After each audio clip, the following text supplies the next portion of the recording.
श्रीनगर से खबर है, जहां शशांक मणि त्रिपाठी ने अपने कार्यकर्ताओं को फूल मालाओं और अंग वस्त्र देकर के सम्मानित किया। और वहीं मीडिया से बातचीत करने के दौरान उन्होंने बताया कि आज अयोध्या में श्री राम प्राण प्रतिष्ठा होनी है, जिसको लेकर के तमाम खुशियां देखने को मिल रहा है। वहीं पत्रकारों के सवाल का जवाब देते हुए उन्होंने बताया कि मौका मिलते ही लोकसभा देवरिया को चमकाने का काम करूंगा। जिस प्रकार डबल इंजन की सरकार में लगातार विकास हो रहे हैं और पूरे विश्व को पटल पे लाने का काम किया जा रहा है, वहीं जिस प्रकार से सरकार अगर हमको भारतीय जनता पार्टी मौका देती है तो अति पिछड़े क्षेत्रों को विश्व के पटल पर लाने का काम करूंगा। आइए सुनते हैं भाजपा नेता शशांक मणि त्रिपाठी जी ने क्या कुछ कहा। राम मंदिर का प्राण प्रतिष्ठा होना है, 22 जनवरी है। जिस पल का इंतजार था वो पल नजदीक आया है, क्या कुछ कहेंगे? देखिए, बहुत सालों का इंतज़ार अब एक हिसाब से पूरा हो रहा है और मेरा ये मानना है कि ये बहुत बड़ी उपलब्धि पूरे राष्ट्र के लिए ही नहीं, पूरे विश्व के लिए है। क्योंकि राम की आस्था सिर्फ एक धार्मिक आस्था ही नहीं, सामाजिक भी है, एक तरह से हर चीज़ से जुड़ी हुई है। और जैसा कि मैंने कुछ दिनों पहले कहा, राम एक आदर्श पति थे, एक पिता थे, एक आदर्श राजा थे, एक आदर्श थे, महाराजा पुरुषोत्तम थे। और इस प्रकार की आभा को लेके अगर हम लोग को उनको सिर्फ मंदिर के उद्घाटन तक सीमित न रख के अपने जीवन में लाएं, इसी का मेरे हिसाब से इसका सबसे महत्वपूर्ण पक्ष यही रहेगा। मैं समझता हूं कि 22 के बाद हम लोग रामचंद्र जी को अपने जीवन में लाएं। मैं समझता हूं 22 के बाद हम लोग राम राज्य की जो स्थापना है, हर वर्ग को, हर समाज को आगे लेके चलें। मैं समझता हूं जो दीनदयाल जी ने कहा एकात्म मानववाद की भावना, उसको भी हम लोग इस पर्व से जोड़ें। और मैं बहुत हर्षित हूँ और इसमें कुछ हद तक बहुत छोटा अंश लेकिन बहुत महत्वपूर्ण अंश मेरे चाचा का भी था, क्योंकि वही डीजी पुलिस थे जब ये ढांचा ध्वस्त हुआ था। और आज की तारीख में हम लोग को एक अलग नया ढांचा खड़ा करना है, सबको साथ लेके चलने वाला ढांचा। चाहे वो निषाद हो तो रामचंद्र जी ने उनके साथ दिया, चाहे शबरी हो उनका साथ दिया, चाहे वो जामवंत हो, चाहे हनुमान हो, चाहे सुग्रीव हो, हर व्यक्ति का साथ दिया रामचंद्र जी ने। इसी प्रकार से मैं समझता हूँ कि हम लोग को खास करके पूर्वांचल में, जहाँ से वाल्मीकि तुलसीदास यहीं पर पैदा हुए, यहीं पर उनकी वाणी प्रखर हुई और यहाँ से पूरे देश भर में फैली और पूरे विश्व में फैली है। तो मैं समझता हूँ राम राज्य की घोषणा हम लोग सिर्फ इस क्षेत्र में नहीं, सिर्फ उत्तर प्रदेश में नहीं, सिर्फ अपने देश में नहीं, पूरे विश्व में करने के लिए तत्पर हैं। कल जय श्री राम। सर, मान लीजिए कि आपको क्षेत्र के लोग माटी का लाल कहते हैं, अपने क्षेत्र में क्या इस समय जो राम मंदिर प्राण प्रतिष्ठा को लेकर किस तरह की चर्चाएं हैं, कैसा देख रहे हैं आप? क्षेत्र में भ्रमण कर रहे हैं। मैं समझता हूं कि ये जो मुझे पद दिया गया है या लोग मुझसे बुला रहे हैं, मैं भी उससे उत्सुक हूं। माटी का लाल, मैं समझता हूं कि जो चीज़ कल अयोध्या में होने वाली है वो आने वाले समय में अपने क्षेत्र में करना चाहता हूँ। मैं, आप जानते हैं, सक्रिय हूँ राजनीति में और मैं समझता हूँ कि राजनीति में एक और पक्ष होना चाहिए कि हम लोग यहाँ क्षेत्रीय स्तर पे उसी भावना को कैसे अवतारित करें। तो उसके लिए मैंने एक संस्कृत विकास परिषद का गठन किया है मेरे बाबा के सौजन्य से, और उसी के साथ साथ मैं समझता हूँ कि सनातन संस्कृत और सांस्कृतिक राष्ट्रवाद को हम लोग देवरिया कुशीनगर में कैसे लाएं। और उसके एक दो उदाहरण मैं आपको देना चाहता हूँ। मैं देवरही माता का मंदिर गया हूँ, 1 साल से 1-2 बार गया हूँ, लेकिन इतना प्रभावशाली मंदिर, उसको हम लोग कैसे आगे बढ़ाएँ। जैसे यहाँ पर भी मैं एक कुल स्थान है तमकुही में भी एक बहुत विशालकाय मंदिर है, शिव जी की लिंग है, उसको हम लोग कैसे आगे बढ़ाएं, दार्शनिक बनाएं। उसी तरह देवरा बाबा का जो स्थान है, तो ऐसे हम लोग यहाँ पर भी धार्मिक और अन्य स्थान चुनें जिसको हम लोग इस प्रकार से रमाएं ताकि वहाँ से बाहर के लोग आएँ, प्रदर्शन हो, यहाँ पर दार्शनिक चीज़ें हों, पर्यटन भी हो।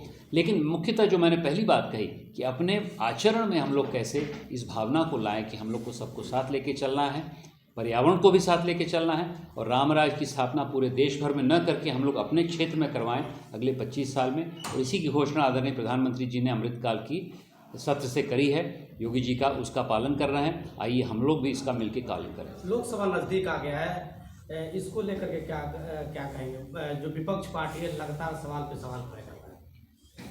देखिए, मैं एक नेता हूँ भारतीय जनता पार्टी का, मैं कार्यकर्ता हूँ और लोकसभा बहुत निकट है, तो मैं समझता हूँ उसके लिए हम लोग दिन रात परिश्रम कर रहे हैं। हम अपनी पार्टी को जिताना चाहते हैं। आदरणीय अमित शाह जी ने ये नारा दिया हम सबको कि उत्तर प्रदेश में 80 की 80 चीज़ें हमें लानी है, उसके लिए हम लोग दिन रात काम कर रहे हैं।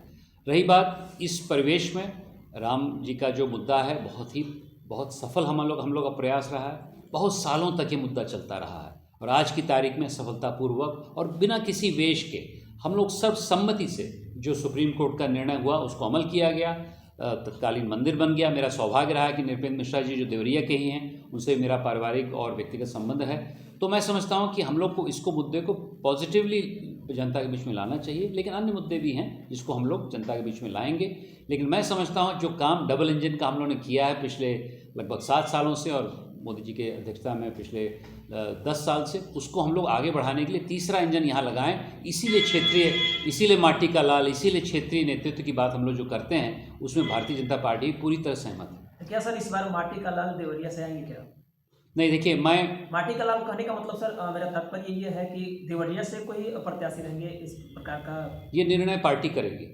मैं पार्टी का नेता हूँ, मैं पार्टी का कार्यकर्ता हूँ, मैं दिन रात लगा हूँ ताकि पार्टी का सिंबल जिसको भी मिलता है उसको हम जिताया जाए। अगर पार्टी मुझको सिंबल देती है तो मैं लग जाऊँगा और मैं समझता हूँ कि आने वाले समय में हम लोग अपने क्षेत्र को आगे बढ़ाने के लिए तीसरे इंजन की बात कर रहे हैं, भारतीय जनता पार्टी का लगेगा।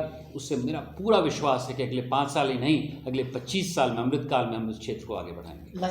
लगातार अति पिछड़े क्षेत्रों का भरपूर करना है, क्या मकसद है? मेरा ये मानना है कि 1050 गांव अपने क्षेत्र में हैं। अगर उसमें मैं जनसंपर्क करूंगा तो उनकी समस्याओं को समझूंगा। अगर मैं जनप्रतिनिधि हूं, अगर मैं लोगों के बीच में जाना चाहता हूं, अगर मैं पार्टी का सदस्य हूं, तो जब तक मैं उनके बीच में नहीं जाऊंगा, और सिर्फ वोटर ही नहीं, कार्यकर्ताओं के बीच में नहीं जाऊंगा। कार्यकर्ताओं का भी सम्मान हुआ, आपने देखा। मैं समझता हूं कि कार्यकर्ताओं को समझना चाहिए कि हमारे जैसे नेता उनके साथ हर समय खड़े रहेंगे, सुख दुख में खड़े रहेंगे। तो कार्यकर्ता और वोटर दोनों के साथ संपर्क करना मेरा अधिकार है। मेरा बहुत बड़ा इसमें एक योगदान रहा है। एक जनभागीदारी यात्रा मैंने करी, 500 गांव घूमा और उसका परिणाम यह है कि आज की तारीख में हर क्षेत्र में भारतीय जनता पार्टी का एक तरफ पताका फैला रहा है और राम मंदिर के निर्माण से मेरे हिसाब से उसमें आस्था का भी एक ज्वलंत मुद्दा सामने आएगा, उससे हम लोग प्रभावित होंगे। तो सर जो लोकसभा चुनाव 24 का होने वाला है, इसको लेके आप क्या कुछ कहेंगे? अभी जनता से क्या कुछ अपील करना चाहिए? मैं समझता हूँ लोकसभा चुनाव मोदी जी के नेतृत्व में हम लोग प्रचंड बहुमत से जीतेंगे फिर से, और जो कुछ काम बचे कुचे रह चुके हैं उसको भी करने के लिए मोदी जी की सरकार तत्पर रहेगी। इसमें भारतीय जनता पार्टी का सशक्त तंत्र लगा हुआ है, मैं उसका एक अंग हूँ, मैं भी लगा हूँ दिन रात। अब समय आ गया है, मैं समझता हूँ कि आने वाले समय में घोषणा होने जा रही है, मार्च के लगभग मध्य में हो जानी चाहिए मेरे हिसाब से।